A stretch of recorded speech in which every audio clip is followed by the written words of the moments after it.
Thank you for dropping in. This I have here on my hand is a third flush organic matcha from Japan. I just received it recently. It's a third flush, so it's not necessarily a high grade matcha. It's probably something that's not suitable for drinking pure. It's probably not suitable for drinking in lattes either. However, today I want to figure out a way to actually enjoy this in latte form. So as we do as always in this channel, we're going to do some experimentations to see if there is a way to enjoy these low quality matchas in latte form. And while we do so, we'll figure out what's the best way to drink these low quality matchas in latte. So stick around and see. Hi, I'm Yuki. I'm the founder of Tealife, and here we break down Japanese tea so you can become a Japanese tea expert. So I put the matcha powder on a piece of paper so you can see. I hope you can see.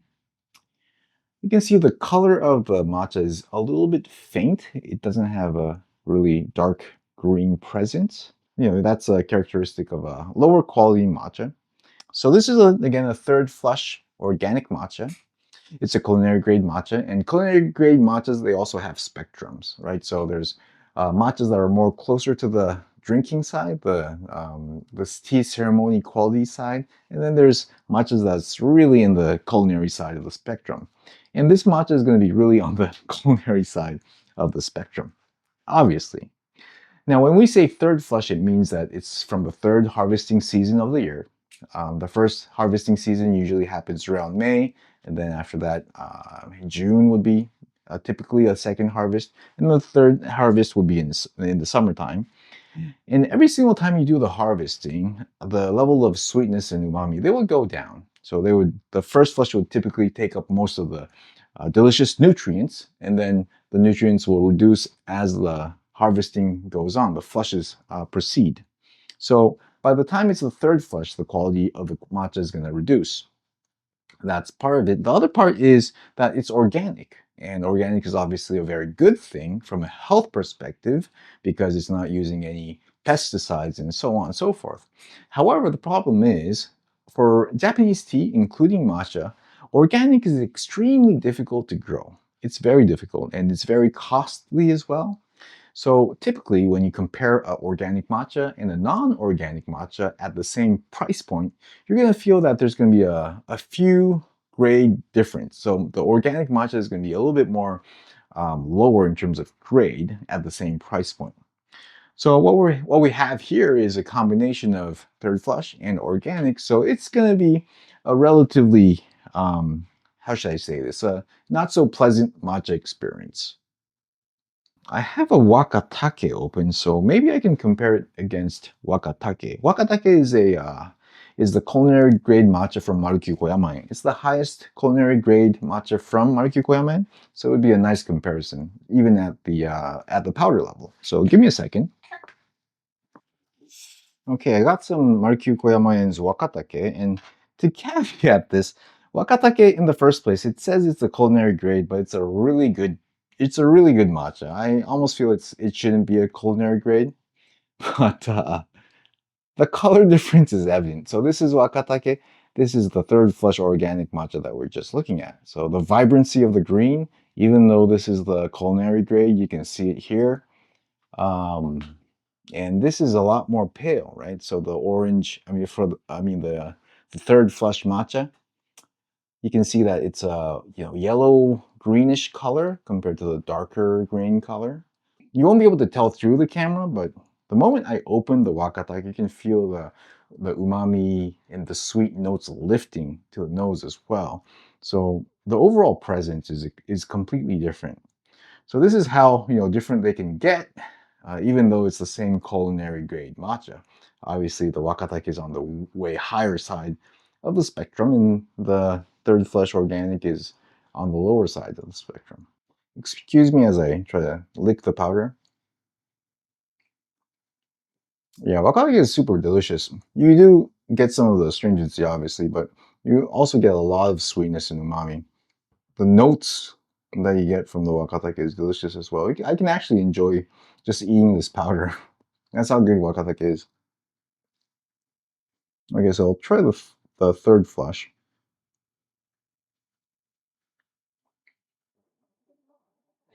Yeah, a lot more bitterness, um, less sweetness, less umami. But not as bad as I thought. Honestly, not as bad as I thought. You get less of the notes. The vegetable notes are. It feels like it's more faded, but it's not like there's anything unpleasant. Well, the astringency is stronger, the bitterness is stronger, but it's not like there's something really disgusting going on, right? So, although it's a culinary grade, I would say it's the powder itself is it's a decent powder. All right. So the overview of today's experiment is going to be something like this. First of all, we're going to decide the sweetness level of this drink. So that's first. Second, we're going to decide the milk to matcha ratio. After all, we're doing a latte. Third, we're going to fiddle around with the type of milk we're going to use. And then fourth, we're going to fiddle around with the type of sweetener we're going to use. And through all those experiments, we're going to figure out what's the best combination to drink a low quality matcha in latte form. Sounds like a plan? Let's go. Experiment number one, sweetness level. The reason why we pegged the sweetness level first is because the sweetness kind of changes the matcha itself. It really masks lots of the weaknesses of the matcha. So what happens if you do it later, if you add the sweetness later, it kind of changes the experiment. It resets the experiment in a sense. So that's why we're going to do the sweetness level first. The sweetener we're going to use is this premium syrup I found at Redman. So this is something we can easily find locally in Singapore. But for those of you who are not in Singapore, I'll read the ingredients. It's relatively straightforward. It's just glucose, sugar, water, and preservatives. So relatively straightforward. And as you can see, it's a syrup form. For the milk, we're just going to use regular milk. All right. I'm still mixing the matcha right now, but I just wanted to give you a quick glance at how the matcha looks at this point. Can you see? The watercolor is a yellow greenish color, maybe a little bit brownish, a bit of a muddy color. So it doesn't look too good. And at the same time, the smell is, there is some grassiness. Some people might say it's like a fishiness, maybe. But yeah, so you can kind of start to tell the quality of the matcha when you start to mix it with water, which wasn't really too evident when it was just the powder itself. So I have 3 glasses right here. I can't carry 3, so I'll just show you 2. 3 glasses, they look identical basically. In each of these glasses, they would have 2 grams of matcha, and then that's diluted with 10 milliliters of water first, and then 40 milliliters of milk is added. So the amount of sweetener differs depending on the cup. So the first one, this is 2.4 grams of sweeteners. The second cup is double, so it's 4.8 grams of sweeteners. And then the third cup is triple, it's 7.2 grams of sweetener. So that's the difference. And usually, the first level is something where you can't really taste the sweetness. This ratio, you wouldn't really be able to tell the sweetness, but it will subtly kind of mask the harshness and the bitterness of the matcha, and it'll make it feel like it's a higher quality matcha without making it sweet. So that's the first level. The second level is usually it would be something where you start to feel the sweetness. It's kind of adding the sweetness to the matcha, but it's not really overwhelming. And then the third level is obviously taking it up a notch. So those are the 3 sweetness levels we're experimenting with right now. All right, let's try to taste them. Here we go, itadakimasu. This is the lowest level. This is level 1, 2.4 grams.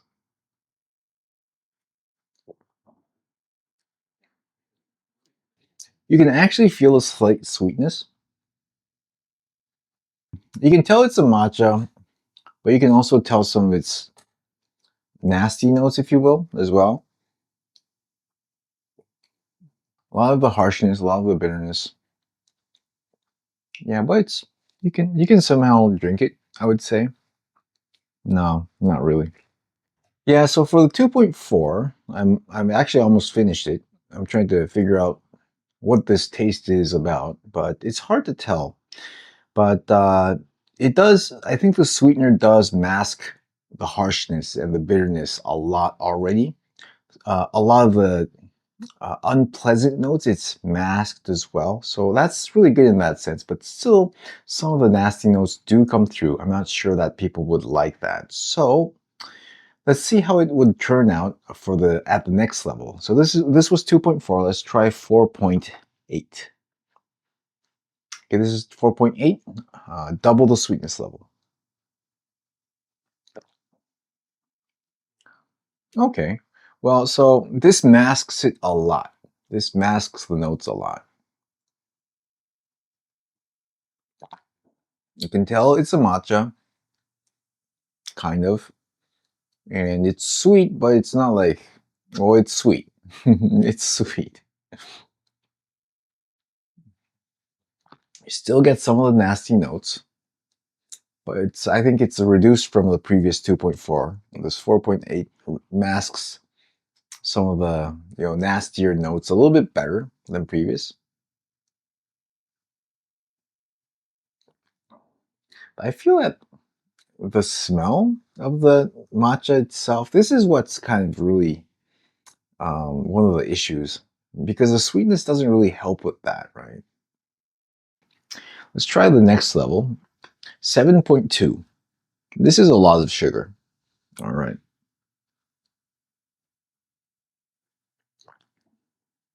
Yeah, at this point, it almost like kills the matcha. You can't really tell it's a matcha, which I guess is okay too.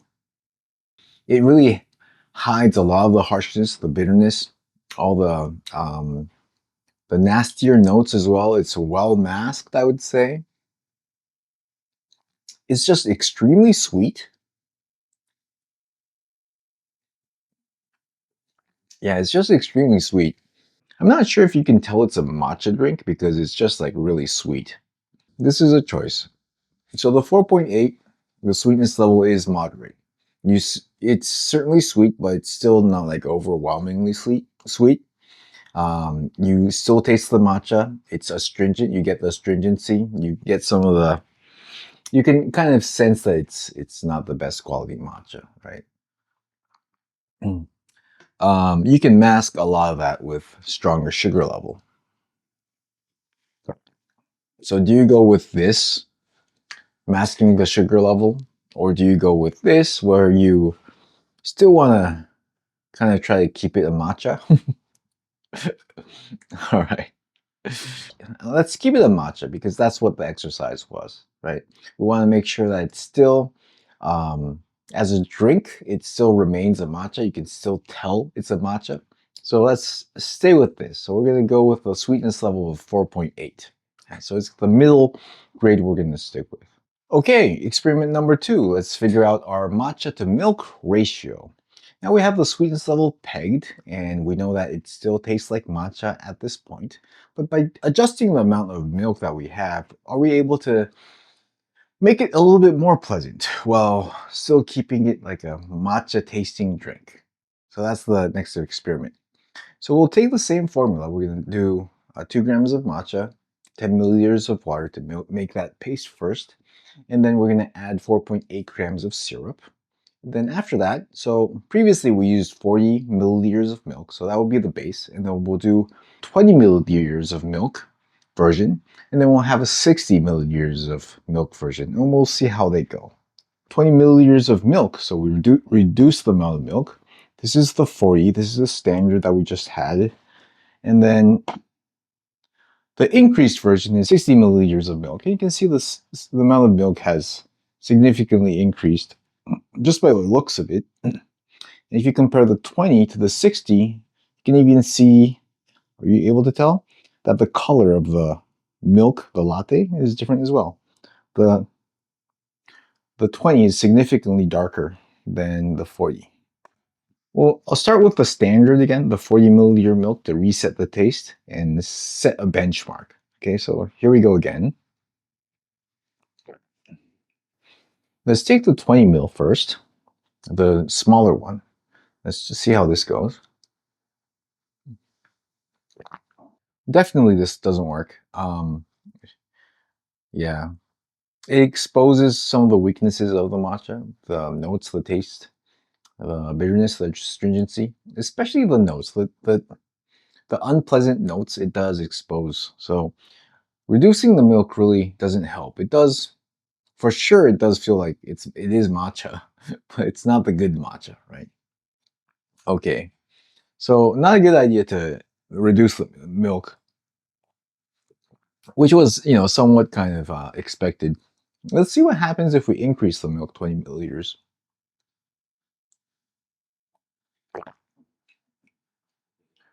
Okay, so you can't tell it's matcha. I'm not sure if it's because my taste buds are so used to matcha that this level of matcha doesn't feel like matcha.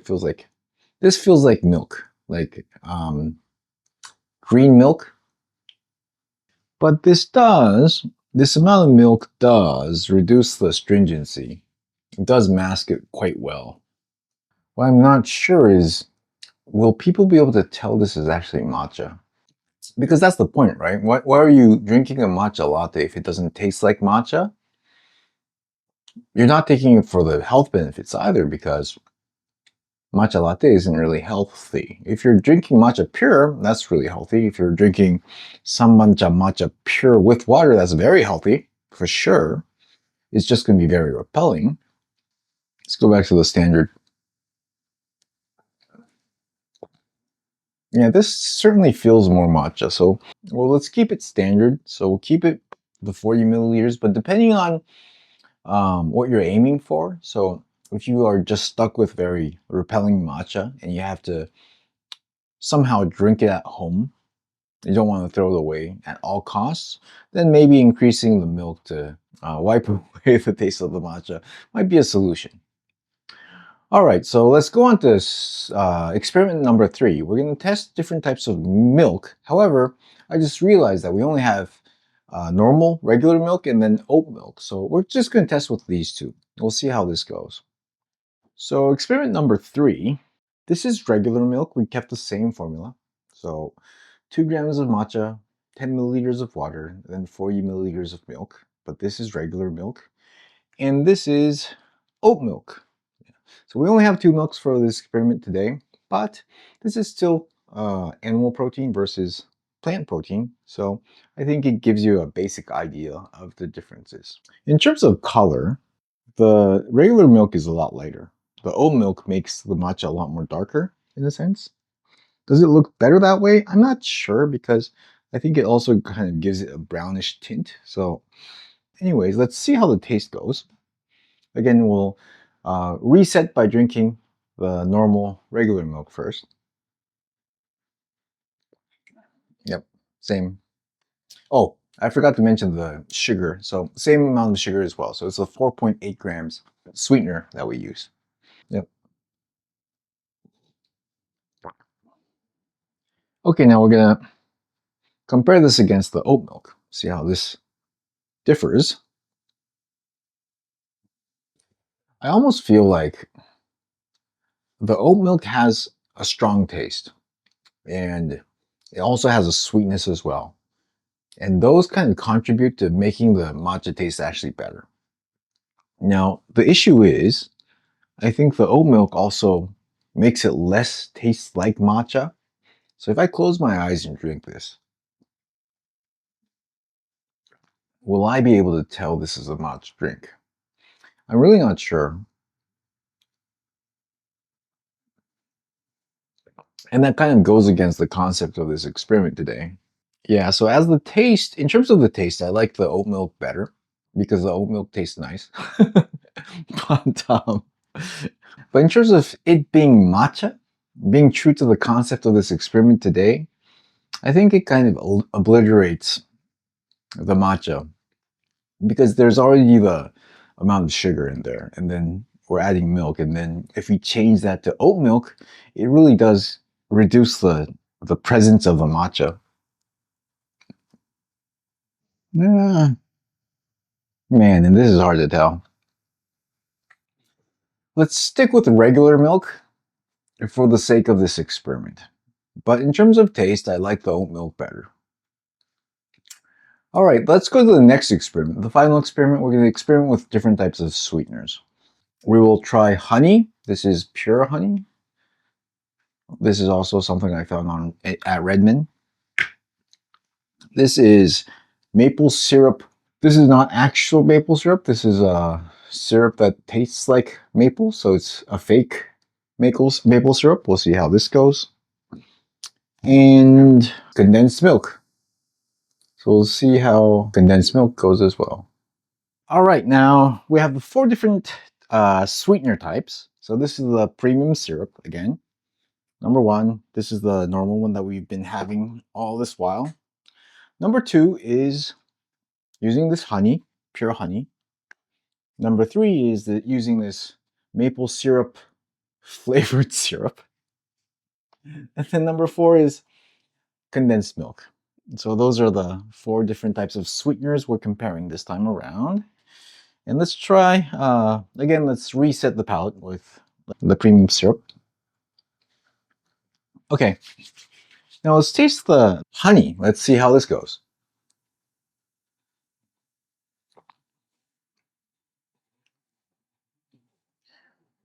Um, oh, you know, kind of unexpected, but it clashes in a really weird way. I thought it would actually like mask the taste a little bit, so it would be a little bit more pleasant compared to the premium syrup.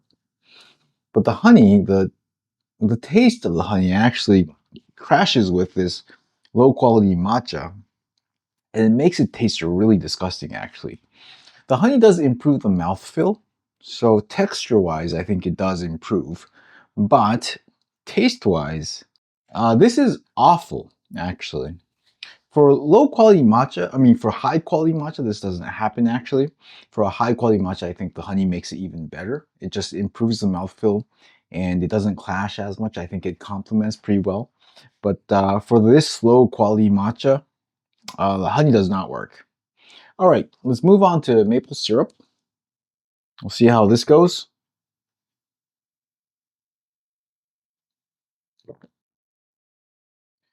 So maple syrup is so strong, at least this maple syrup tasting flavored syrup is so strong that this completely overpowers the matcha.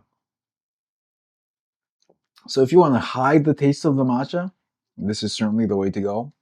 But it tastes like maple syrup drink. So not sure if this is actually matcha. Mm. Lastly, but condensed milk.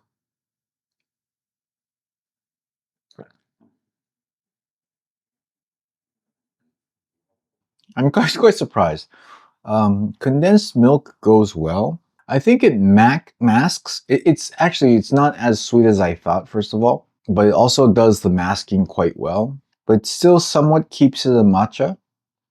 So the condensed milk is actually a pretty solid choice. Today's experiment, actually, how I would rank this is condensed milk, then premium syrup, then honey and maple syrup. They both don't work well.